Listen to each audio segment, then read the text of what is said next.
Oh, how did we bottle that game? You know, we were 2-0 up and it just happened. It went to shit.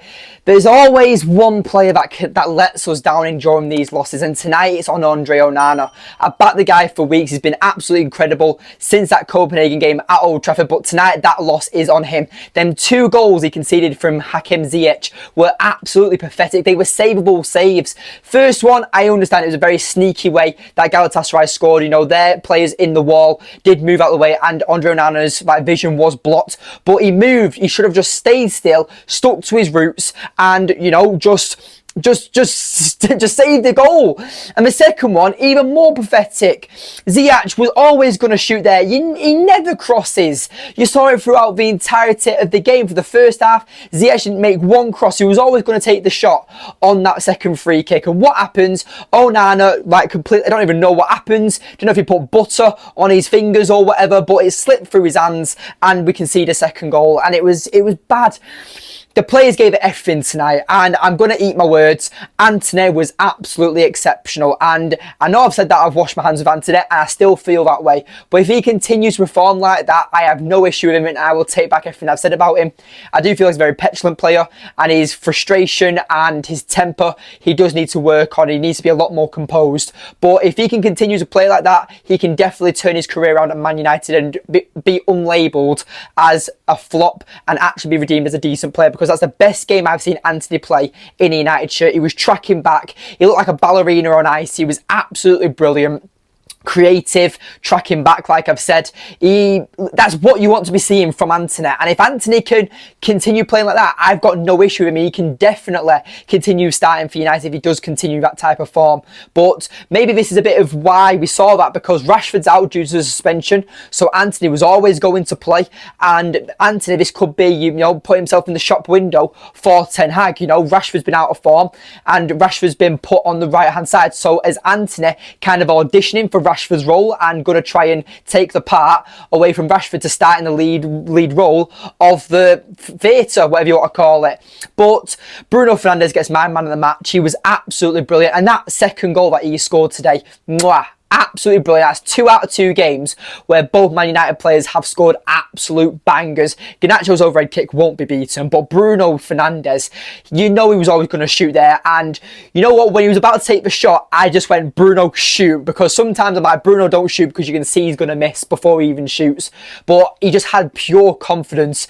And the keeper was never going to save that. It was pure magic from our Magnifico in Bruno. It was absolutely brilliant today. And it wasn't just that moment. He was linking up, he was tracking back, and considering he got an early booking as well, he did really well to watch his temper. He did really well to watch his tackling and fouls. He was very good tonight, Bruno Fernandes. And yes, you know, and he, when Galatasaray knew how to play us, they knew how to play the ref. They knew how to, you know, dive, go down over any little bit of contact, and the ref was always going to give in it.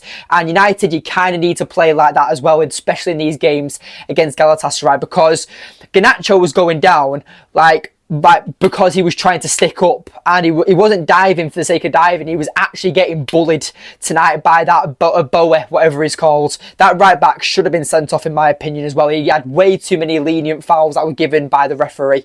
But we've got a draw, and you know what? If you was to offer me a guaranteed draw before today's game, I probably would have taken it, because Galatasaray is such a hard game to go to.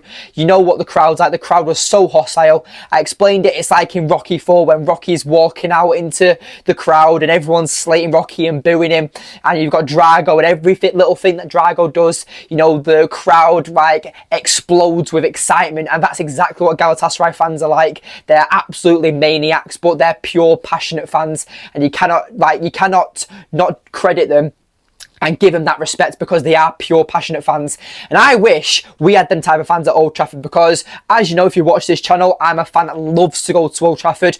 But pigeons in Manchester show more passion looking for a fucking Greg sausage roll than you see fans at Old Trafford. You know, you've got fans who wear the green and gold scarves to represent Glazers out. They don't join in during the protests. You've got fans who just look at you when you start chanting and singing. There's no passion at Old Trafford, and Old Trafford would be an absolute fortress chorus if we had fans like that. I mean, Stretford End, that's where you get your proper singing United. If you made it this far into the video, then yes, my microphone cut out halfway through the video as I started editing it. I didn't realise until like 6 minutes after I started editing the video. But yes, if you enjoyed the video so far, make sure you leave a like, subscribe if you are new and all that jazz. But let's continue talking about the game. I don't even know what I've said at this point, but yes, Galatasaray. If you offered me a draw before today's game, I would have took it all day. It was very frustrating that we did bottle the lead. ONANA is to blame in my opinion, but for Ten Hag, I thought his tactics were spot on. It was always going to be a game based on all-out attack, and I think the players did really, really well.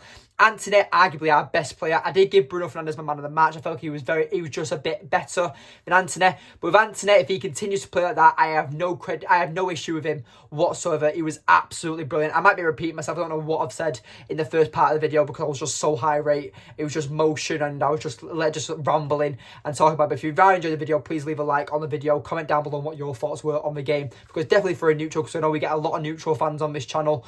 Please let me know in the comments down below because I know that a lot of you guys watch Manchester United, whether you're a United fan or rival fans or even just non-football fans. You know, you just like to watch Man United for the sake of it or entertaining football games. But yeah, I just want to say that the players were very good today, but the loss is on Andre Onana. Them goals we conceded against Ziyech on them set pieces were absolutely pathetic.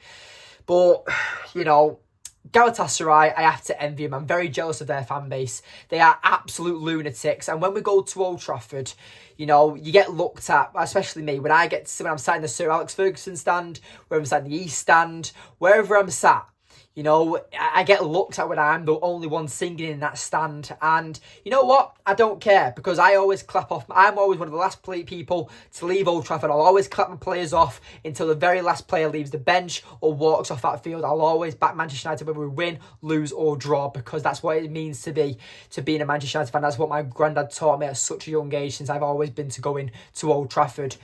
But summarising the game, I'm frustrated we drew because it does feel like a loss because we were leading the game. So much joy happened when we went 3-1 up and I thought we could have held it out. But again, like we say with the 2-0 margin, it's when you're up by 2 goals because as soon as the opposition scores that other goal to get closer to that equaliser, the amount of motivation and energy they earn, it's like an achievement, like they unlock in the brain for a period of time and they just have that belief they can get back into the game, and that's what football is all about. This game was always going to be based on pure attack. It was like a game when, you know, you're in school, the teacher blows the whistle when you're on the AstroTurf saying you've got 5 minutes left, so you have to go back to take the ball back in, and you and your mates, you know, you're all just running around, you've got fly goalkeepers, try to score that last goal because you want your team to win. That's exactly what it was like tonight. But it was a brilliant football game for the neutral. Antony, I don't know if I already said this, but with Antony, if he can continue playing like this, I have no issue with him whatsoever. I know I've slated him. I think his attitude absolutely stinks, especially when he doesn't get his own way. He's very petulant in that way, but he is still a young player technically. He is 23, 24 years old, and I know I'm 20, and I'm sat here, and I'm younger than him. But at the end of the day, you know, in footballing terms, you know he's still a young player that's adjusting to a very hard team, a very hard league, and he does get a lot of scrutiny. But if he can keep performing like that, he will fit into the Premier League and he will become a good player, and I will give him time. But you know, I know I'll say that I want him sold at the same time because of the arrogance and the temper that he shows, and I get very frustrated with him at times. But this is a question: is it just an audition for him to take Marcus Rashford's spot? Antony was always going to start tonight, in my opinion. I did want Pellistri to start.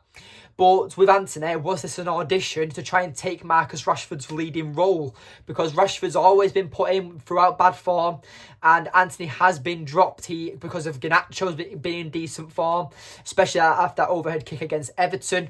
And Rashford was suspended tonight, so Antony was always going to play in this game. And is he trying to prove himself to Ten Hag now to start him ahead of Rashford against Newcastle at weekend? Because Ten Hag's got a massive decision to make between Antony and Rashford for the weekend game against Newcastle. But Copenhagen, hopefully they lose to Bayern Munich tonight, and hopefully Copenhagen and Galatasaray draw in next week's game. But I've said it, that I feel like what's going to happen is I said before tonight's game we'd beat Galatasaray tonight and we'd draw with Bayern Munich and we'd go down to Europa League. That's what I still think is going to happen, but maybe you can just switch it around. Maybe we beat Bayern Munich at Old Trafford, but we still go down to Europa League. But I'd rather not be in Europa League. It does really affect our form. I think I really don't like the competition, and there's a lot of very decent teams in the Europa League this season, and I don't think United stand a chance in Europe this season, but it's good for the fans, it's good for the experience, and I just feel like that Ten Hag will want to try and win the Europa League after failing it last season. But summarising the game, it was a very decent game. I know I've already said this, but I'm just very frustrated with how the game ended, and yeah, I just really appreciate everyone for watching. Let me know in the comments down below on what you think of the game. For a neutral, whether you're a United fan, whatever, everyone is welcome on Red Devils TV. Subscribe if you are new, as we continue our road to 1,000 subscribers. And just leave a like on the video. Subscribe, do all the jazz that you need to do. And remember to turn on notifications to get the notifications for every time I post and upload, so you don't miss a single video. Thank you for watching. We're taking the channel to the next level. We've got some massive news coming very, very soon. So please stay tuned and subscribe as we continue and join us on this journey. Thank you for watching, and I'll see you in the next one. Take care.